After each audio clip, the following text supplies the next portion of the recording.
Welcome to Not Advised, the fantasy football podcast not based on research. So if you lose, don't blame us. But if you win, we're definitely taking credit.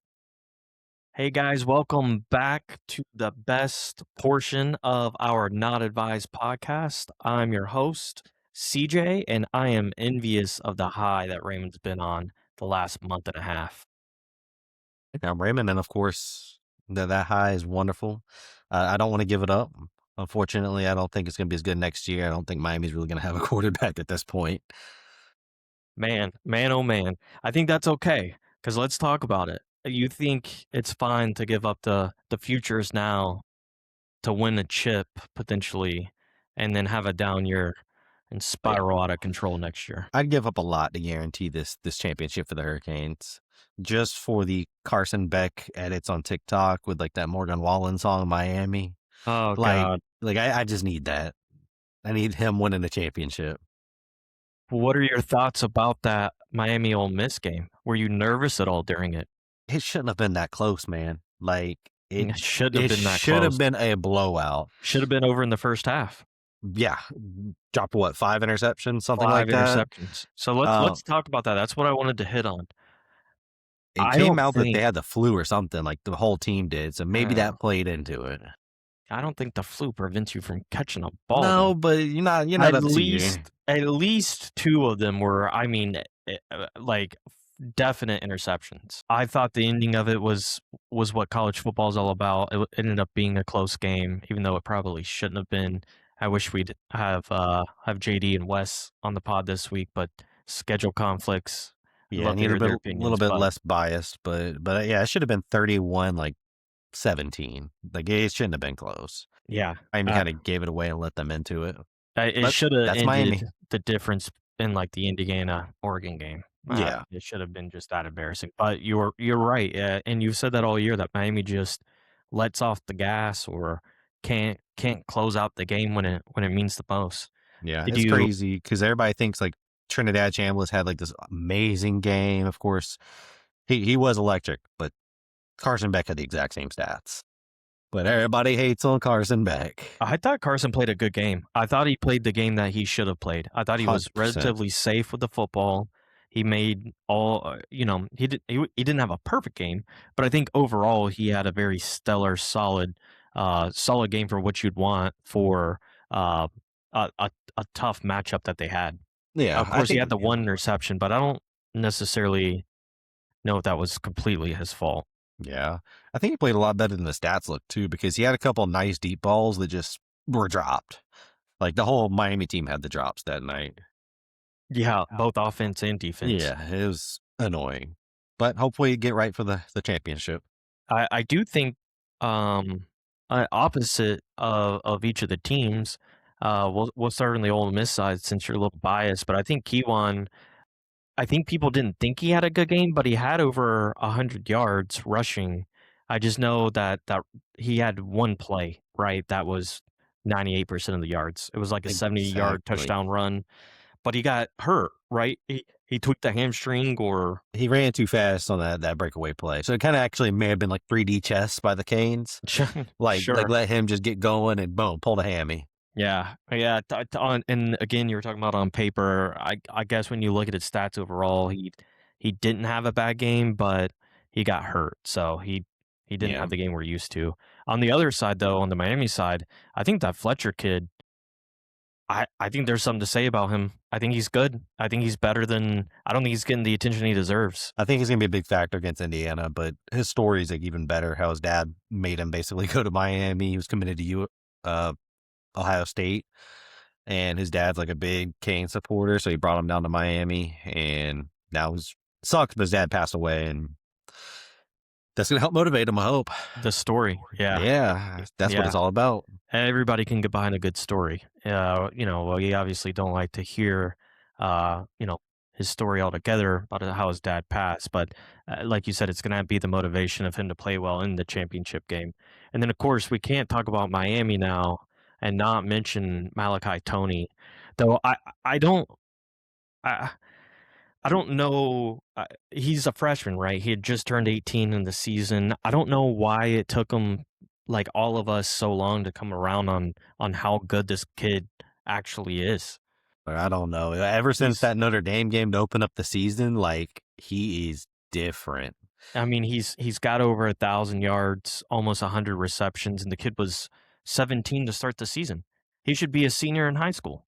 This should be his senior year in him playing, and he's out there making great plays to end the year, great plays in the first round of the playoffs, and then just continuing the momentum that he's His had. first game of the year, he had 6 catches, 82 yards, and a touchdown, like, as his first ever college football game.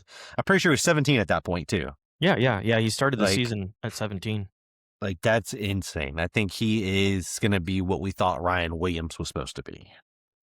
Oh, that's Not to rub salt in the wound, but I hear you. Ryan Williams deserves the hate. He had a down year, but something about these freshman receivers these days, they just go off. Let's Different. hope he can keep it going. But Gotta give him a correct quarterback. me if I'm wrong here, but I think Malachi and is it Fletcher have become good friends, or somebody else on the team? yeah, I think they played on the same high school team together.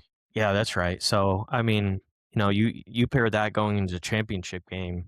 Yeah, against Texas A&M, Tony fumbled, and Fletcher had to come pick him up off the sidelines because he's down in the dumps. Yeah. And then he had the game-winning touchdown, right? Like right And then after a that. touchdown. Yep, like he Insane. little 5-yard rush or something. Was there any surprises to you besides Miami letting off the gas a little bit? Was there any surprises to you at all on either side of the ball from the Hurricanes or the Rebels? Trinidad. Trinidad? I think he's gonna gave Miami more problems than Mendoza would. What do you think about Trinidad? Because he's out of eligibility. It doesn't seem like they're going to grant him anymore. Do you think he's an NFL quarterback? No, not at all. I think he's too small. Best case, he might be like a Russell Wilson. That's not bad, but it doesn't even seem like he wants to go to the pros. Like, he wants to play another year of college. And Listen, brother, these teams are offering $5, $6, $7 million. Yeah, I he- think he's like a electric college football player. Yep. That's not gonna might be a CFL star. Like, that's best case scenario. Yeah, and I think we talked about it on the pro version of Not Advised, but I think the league is moving away from the smaller quarterbacks. He's 6'1", 200 pounds. Yeah, a So couple he's- guys have ruined that for him. Yeah, I mean he's Kyler Murray essentially height-wise. I don't even think Kyler's 6'1". Yeah. But We'll see. he's on the smaller side. He played that game like Steph Curry plays basketball. It was insane. Insane. Yeah. I mean I think if he's gonna make it to the league, it's these last 2 games that he played of his college career. Yeah. Because these last 2 games were absolutely insane for I don't even think it shows up on stats how good he played. Yeah, he was definitely clutch. I think everybody had a different perspective on him, though. If we did catch a couple of those picks, Yep, his correct. stats might look a little bit worse. Yeah, but it'd be having a total different conversation. Yeah, he only had the 1 touchdown and 277 yards. yeah, he should when have it like should've 1 been 5 touchdown, picks. 4 picks at minimum. Yeah. I mean, definitely 2 picks for sure. But yes, I mean, it should have been at least 5 picks. Yeah, he's definitely fun to watch. Electric. Yeah, he plays like college football needs. His play It's like style's a Johnny perfect. Manziel type. Yeah. That's what we always go back to. Manziel was the Yeah. first of his kind. All right, quickly here. There's no reason to spend any more time on it. Indiana, Oregon. Give me your thoughts. Oregon's just the Chargers of the college football landscape. They can never get it done. It doesn't seem like it. I think Dan Lanning, his seat better be hot soon. I don't think it is, but I It's agree not. with you. But He can't close it out. He can't get the win. no, but Phil Knight's got to be so mad that Mark Cuban comes in, invests 1 Yeah. season at Indiana, and they've already done more in that 1 season than Oregon's done in the past 10 years. Literally, yeah. Was it a surprise to you that they shut out Texas Tech and then get embarrassed by Indiana that bad? I thought they were going to shut out Texas Tech all day. I think Texas Me Tech too. was going to be. I think they were frauds this year. I think next year with the quarterback that they just got might be something. But I was definitely surprised against the egg they laid against Indiana. I thought Dante Moore is going to be a little bit better than he was, but that defense is ferocious. Yeah, that Indiana defense is really good. Dante Moore, he had 2 touchdowns and an interception. So let me let me ask you this. With the game that Moore just had, and it ends on a sour note, I don't know if it's necessarily a terrible season for him. What do you do? Do you well, because we'll talk about the quarterback in just a second that committed, but are we for sure going to the league now? I think he is, but I don't think he should. I think he Right. should have stayed another year. I think you should stay Developed another a year little as bit, well. Yeah, but I at this point it feels like he's being forced out, but I he's think he also should go losing back. his offensive coordinator though too. So that's part of the problem. I think he's going to be the coach of Kentucky now, Oh, was not aware of that. That does and make a difference. he's the one that kind of developed Bo Nix into what he was. Hmm. Had Dylan Gabriel playing okay. I know he's not like the great NFL quarterback. He was but fine at Oregon. Yeah. Yeah. Yeah, so I think that's factoring into part of the problem. He's going to Kentucky, so keep an eye out for whatever quarterbacks at Kentucky next year. I think it's the backup that was at Notre Dame. Yeah, that's kind of crazy. I wasn't aware of that.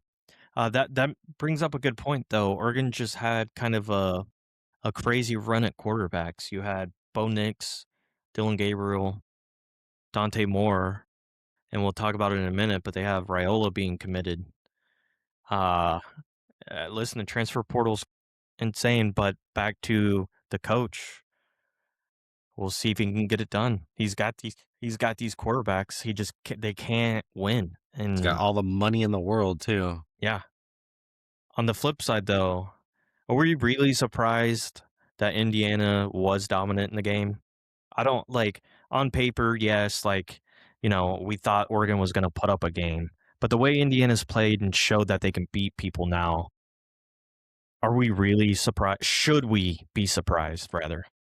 Probably not, just because they were shutting people down, and then combine that with Oregon just always being frauds. Yeah. It's just a perfect storm. I think Indiana's getting a little bit too much dip on their chip, though. They got a little bit too much hype coming into it. Yep. Back to reality. Yeah. Yeah, I hope so. But I don't think they're that great. I don't know why they're getting comparisons to 2019 LSU or all these other great teams. I think they get smoked by them. If they win the championship, they're better than Burrow LSU year. You think so? 100%. They're a bunch of nobodies. I mean, going undefeated through the playoffs if they win the championship with a bunch of nobodies. That's a way better story than the Burrow LSU year. Better story, yes, but you think matched up? No. Whoa. Defense, maybe. I do think the teams would be. It would be a good game. I think the offensive power that LSU team had would pull out just by the pure dominance. I think Burrow's still putting up 5 touchdowns. I think Mendoza would be the weak point there. I know everybody's saying, oh, Mendoza, he has more touchdowns than incompletions, but he's not being asked to do a whole lot. Every time he starts to drive, he's in the freaking 20-yard line, it seems like. So he just throws 3 passes and he gets his touchdown. Yeah, and Indiana's defense is really tough, man. They're good at getting the offense good field position. They punt. I don't even they have by the time the punt returner returns it, they're almost at midfield. But the running back at Indiana, the running backs at Indiana rather, I think are an underrated part of the team. I think people talk about them, but I don't think people talk about them enough. Because I know they have the black guy. Whoa! I know they have the black guy. Clip that. I know that they have another running back as well, along with the black guy. But I don't know anything about the running backs. I've heard about them all season, but I didn't really pay too much attention to them. Besides, I guess this Oregon game. I guess I've really not paid much attention outside of Mendoza all season, but they seemed very, very tough. And then, oddly enough, the black guy, he got 2 touchdowns. Kalen Black. Yeah, that's his name. Yep. Yeah. He ended up getting 2 touchdowns, and I think one of them was probably in garbage time in the fourth quarter, from what I can remember, or really late in the game. The second quarter was garbage time in that game. Yeah, I mean, this game was over at halftime. I mean, for sure. I mean, they didn't even need to play a second half. I don't know how Baby Mendoza didn't even get a snap. Yeah, it's because Cincinnati just wanted to just put it on him. All right, that's enough about Indiana, because that game doesn't deserve that much attention. Now, Raymond, to end your football season. Miami playing the home game in Miami against Indiana. Now, Carson Beck is on the record saying it's in Hard Rock. They have all the momentum, but Indiana's favored. The spread is 8.5 points in Indiana's favor. If I recall, I think the Miami-Ohio State spread was like 10 points or something. Right where we want to be. So I do don't not want to count be out favored. the Hurricanes. I'd rather us be favored and them be able to like go in there as underdogs and not eat the rat poison that keeps getting thrown around in college football. Hey, I love that reference. I made the comparison of Mendoza, the way he plays, his style, his passes to Peyton Manning. I think this ends up like a Super Bowl Peyton Manning played in, but the one versus the Seahawks. I think both teams' play styles pretty identical. The only thing is Miami's got bigger players at every position. I think we're going to be able to bully their D-line like they haven't been bullied around yet. And I think the Mark Fletcher is going to be a big factor there. I don't think Mendoza is ready or has played a defense like they're going to throw at him. That's interesting. So you think the difference maker in this game are going to be the different recruits, the higher recruited players, the stronger, better, faster players, Yeah. essentially. 100%. Now, you can say that about Oregon too, but Oregon's they They're don't frauds, have bro. they don't have any play dogs anybody. on their team. Like they've I got agree. like They don't have the stories. They don't have they don't have the defense. passion. Yeah, right. They go right. to Oregon because they want to play in fancy uniforms. That's right. Yeah, you go to Miami to play for the program. For Cristobal. Like You I go think to Miami to play for the head coach. You go to Oregon to wear the uniforms. exactly. Like you go to Oregon just to flex on people. To say That's you're going facts. to Oregon. Yeah. Like who's wanting to go to Miami like 2-3 years ago? Nobody. Especially when Cristobal took over that first year he had. Well, it was a losing season, wasn't it? If not, it was pretty close to it. We lost to like Middle Tennessee 58-0. So I mean, the fact that he was able to rebuild the program from that after his first year says a ton. And then you have Cignetti come in, all he does is win. Just Google him. Exactly. You have two different approaches, and I think the difference between the teams, like you were hinting at, is this is more of a long-term build for Miami versus a now quick 2-year turnaround for Indiana. They were good last year, better this year, and Miami has 2 or 3 years now where they've just built up the program. They seem to have all the people in the right places and keep just replacing people in the portal. Last year you had Cam Ward. This year you've got Carson Beck. I think. What do you think the difference maker in the game's going to be? I know you had kind of mentioned it, but do you think it's just the bigger, faster, stronger players in general? Do you see one person being a difference maker? Because you had said in the Ole Miss game, I think it was Ruben Bain. I think his name is. Yeah, he didn't really have a big game either. Messidor got hurt too at that game, so hopefully he comes back. Oh, do you know what? I didn't see that. Do you know? It was what like an arm injury. He had a cast on his arm, and then like 3 plays later, he tried to come back, and he played one snap and had to get back out. Yeah, I didn't. He's got a chance to play. It's a big difference if he doesn't play. Yeah, 100%. I think the biggest difference maker, and it could go either way, is Carson Beck. I know I've said it all playoffs. 100%. Carson Beck, if he has a good game, I think Miami wins by 10 points. But he could have that game where he throws 5 interceptions and costs us the game, basically like Dante Moore did. Yep. Yeah, I couldn't have said it better. He's playing with a lot of confidence lately, and the team's buying into him. I didn't have any faith in him last game. I know in the group chat I was like, just run the ball, but the team trusted him to get the job done. He pulled through for him. He made it work. Exactly. He got the touchdown when they needed him the most. But he's the most veteran quarterback that was in the playoffs. So that's exactly what I was going to hit on.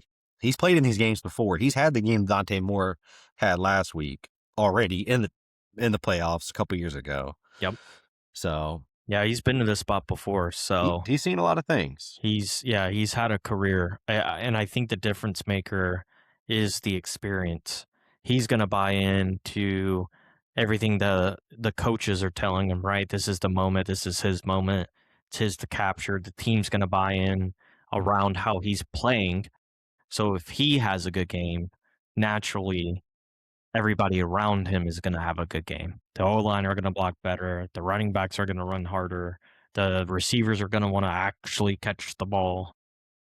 But I think the true difference maker is the practice leading up to this game, if they can have that turnover. Because I think the difference maker is going to be whoever can capitalize on the turnover. Because Mendoza doesn't make too many mistakes. You know, we all make the joke that he's, smarter, than anybody on the field. He doesn't make the mistakes. So if Miami can force a turnover, I think that's going to be the difference maker. 100%. Yeah. That Mendoza not making the mistakes is going to be a big, big factor. Whenever I've seen the stats, he has his average time to throw is about 3 seconds. That's a lot of time. It is. Trinidad's was like 2.5, 2.7, somewhere in that ballpark. So he's going to hold on to the ball a little bit longer. Hopefully the D-line can get home. I don't see him throwing any interceptions. Hopefully we can get a fumble out of him, though. Yep. I think for Indiana, not to say it again, but I think it's going to be the difference of the two running backs and how they're used.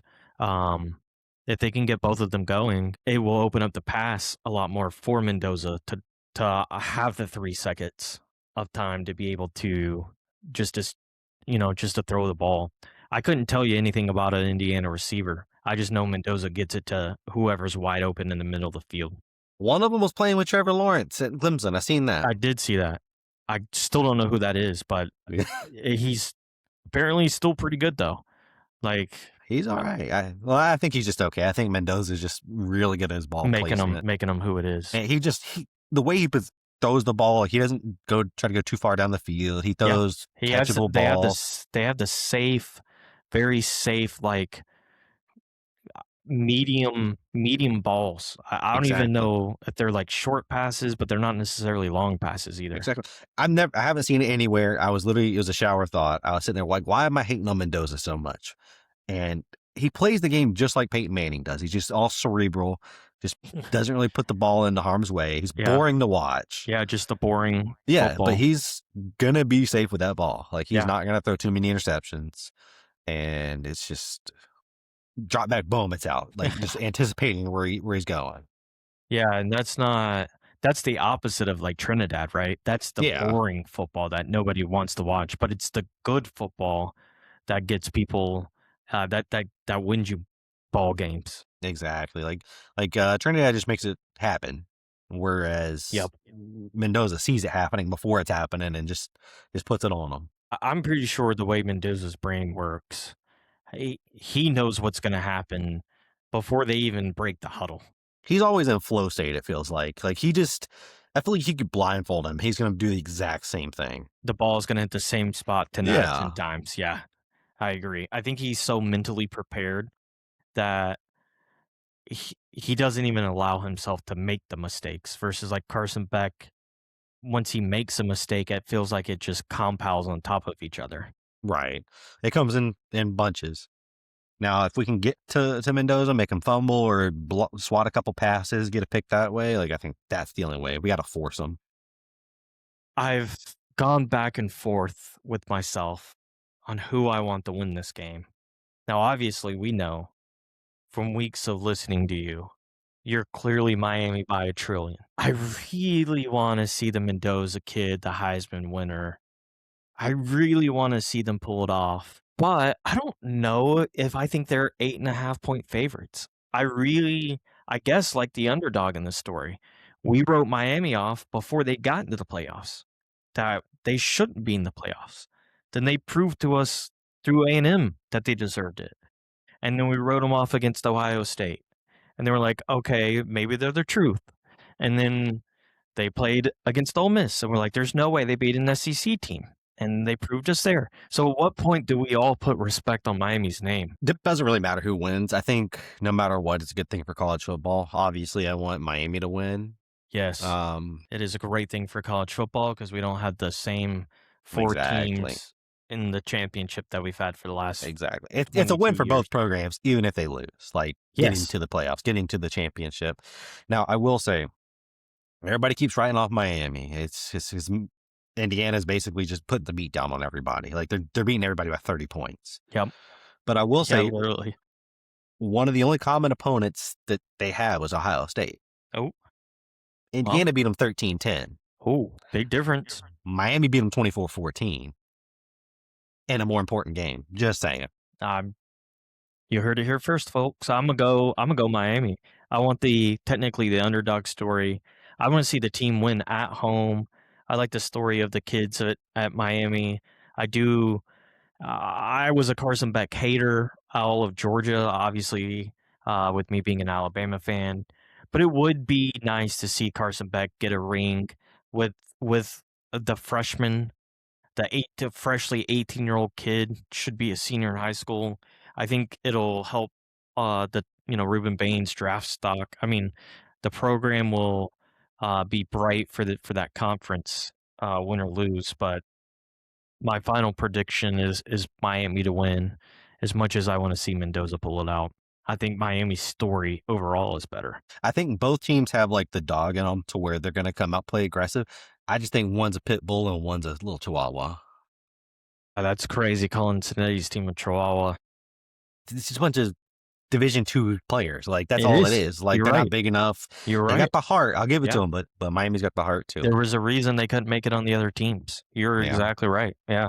Plus Beck's got the edge to him too. Yeah. Do you see the IG quote he had? No. What was it? He posted just a bunch of like clips and pictures from the game. The quote was, "It just means more," which is like the SEC slogan, I guess. Yep. And then it was like the Drake song, like, "Y'all didn't really mess with me back then, but I'm up right now. And you suck right now." Yeah. He's riding the high. I love that too. Yeah. I mean, Beck's riding a 3-game high. That could be bad. Like, it could be. Especially with it being in Miami. Especially with it being a true home game. They went back home, and now they don't have to leave. So everybody in his circle is there. I will say it's a home game, but I think Indiana is going to take over that stadium. Yeah, they seem to travel well. I mean, they have basically packed out Atlanta in the Peach Bowl. Yeah. So Miami fans, like in any sport, are not non-existent. I did see some crazy stats before we move on to the portal and talk about that real quickly and catch everybody up. That Miami gets to keep all of the money that they're winning in these bowl games. Yeah, the ACC just said, "Here, you can have it."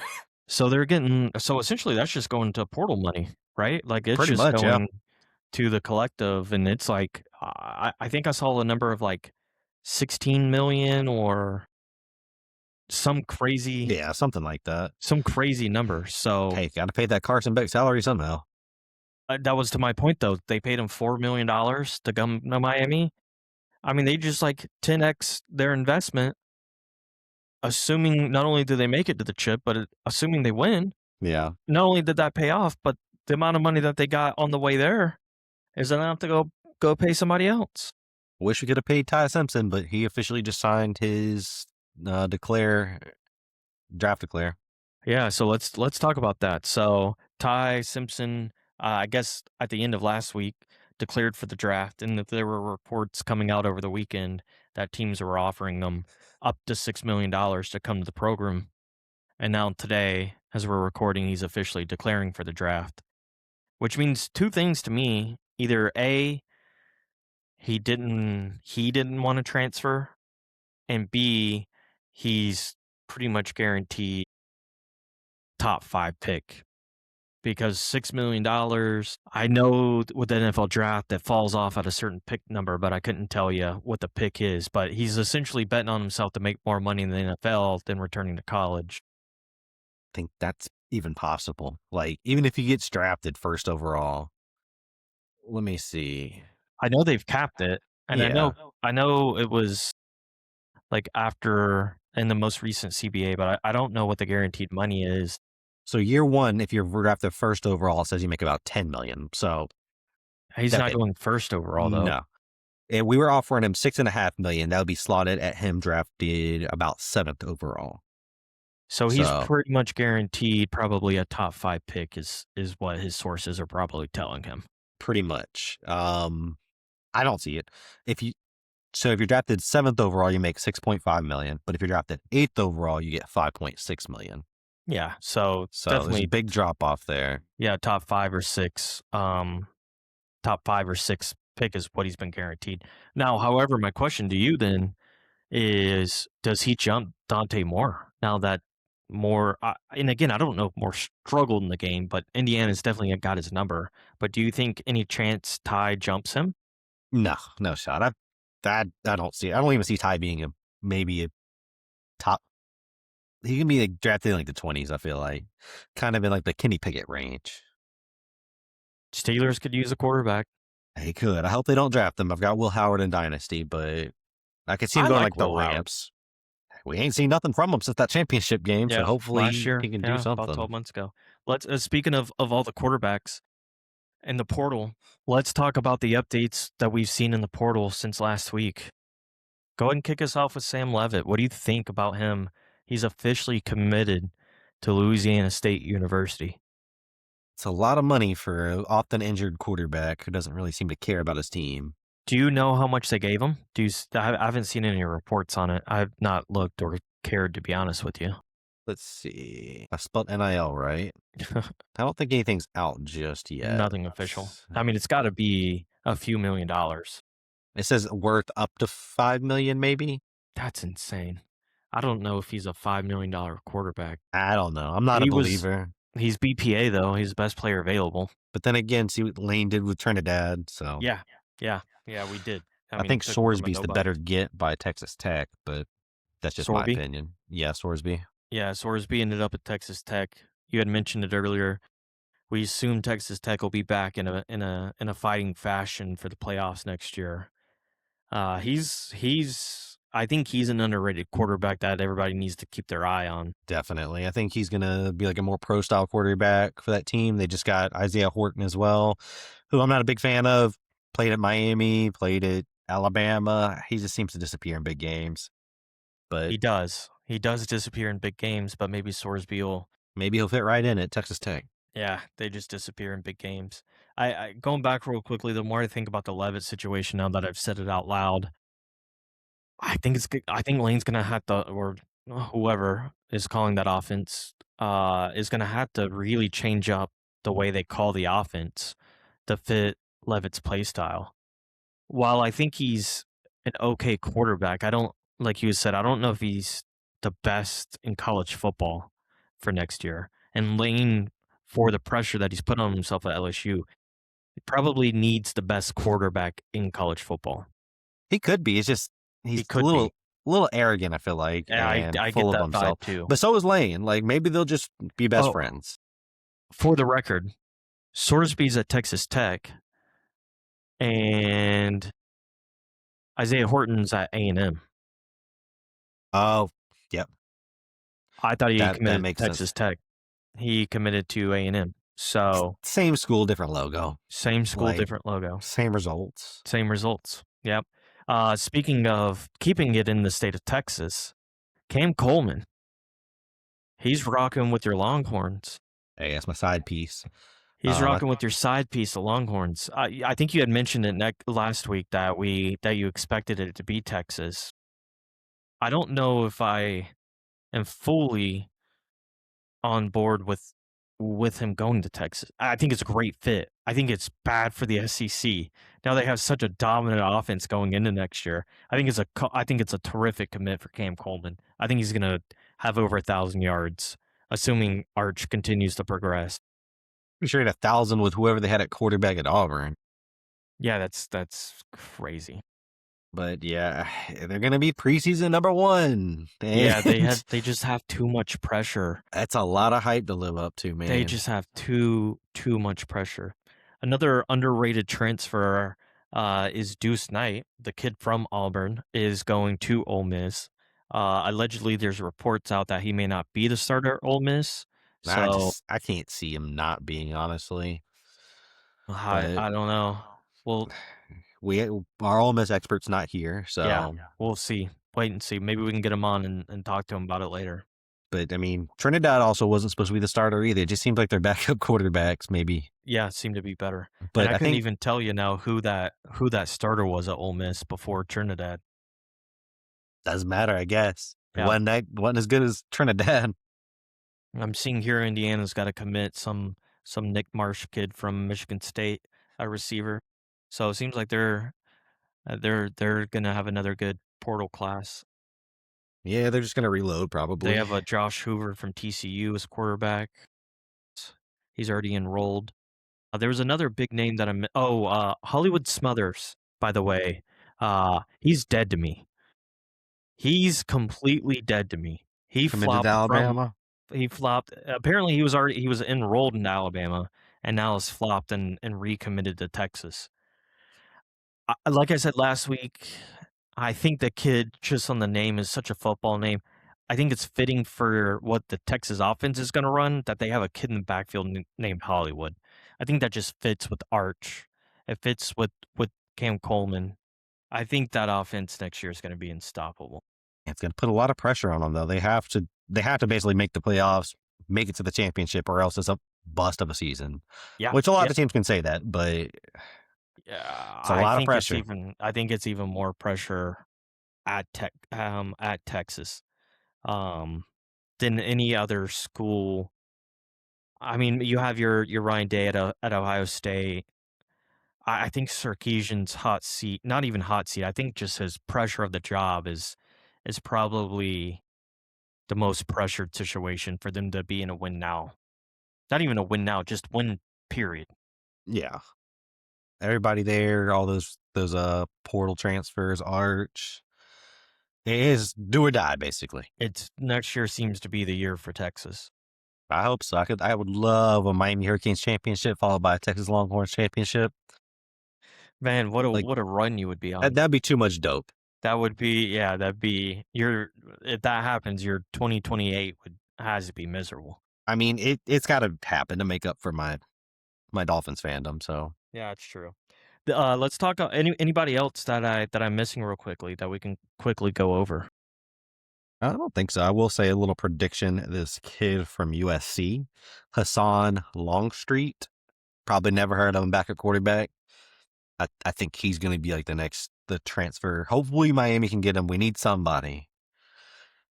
I think he's going to be something next year. So he's somebody to look out for. What position is he? He's a quarterback. A quarterback. Is he transferring this year? Yeah, he just entered the transfer portal whenever it opened up. Okay. He was originally at USC behind Jordan Mailata, but has not committed anywhere yet. I don't think he's even took any visits, at least officially. Huh, that's interesting. That could be meaning he could be waiting on a team to get done on their playoff run, even though they're scheduling visits throughout the games. I will say he looks like a dork on his picture, but he's like a very athletic style quarterback, like your college quarterback that you want. It seems to be though that that he would be going from one. Now, I mean, I don't know how people feel about him anymore, but one good head coach at USC to now another good head coach down in Miami. So that's not a bad place to transfer. I hope so. He might be our only option at this point. Yeah, that's kind of like what I felt about Ole Miss was doing. He's the best one available at the moment. Then you have a couple that are committed but not official yet. But yeah, best one available. Well, we'll continue to talk about it as this progresses. I think majority of the big names are already. Let's talk about Dylan Raiola. That's who we're missing. He's seen Patrick Mahomes in that Oregon Ducks jersey because Texas Tech lost to Oregon in a bet, and he had to commit to him. Well, realistically, the memes aside with Patrick Mahomes, I'm shocked he didn't go to Texas Tech. What do we expect him to do? Do we think he's going to take that next step? Next year. I think he could develop, and by the end of the season, maybe be a first-round quarterback. But I feel like we've been saying that his whole college career, that he's not ready for that next step. When's he going to take it? He was also playing in Nebraska, so they're not what they used to be. They don't really have those recruits like Oregon does, but... That's true. I mean, he'll be playing with, I assume, elite prospects in Oregon. So yeah, Oregon tight end first-round pick just actually declared for the draft. That's smart. Kenyon Sadiq. Dylan Raiola is probably the most outside of Arch, is the most interesting college football player for next year? Not best, not talent or anything, just interesting as a story, as a whole, as a collective. I think it's got to do with Patrick Mahomes memes.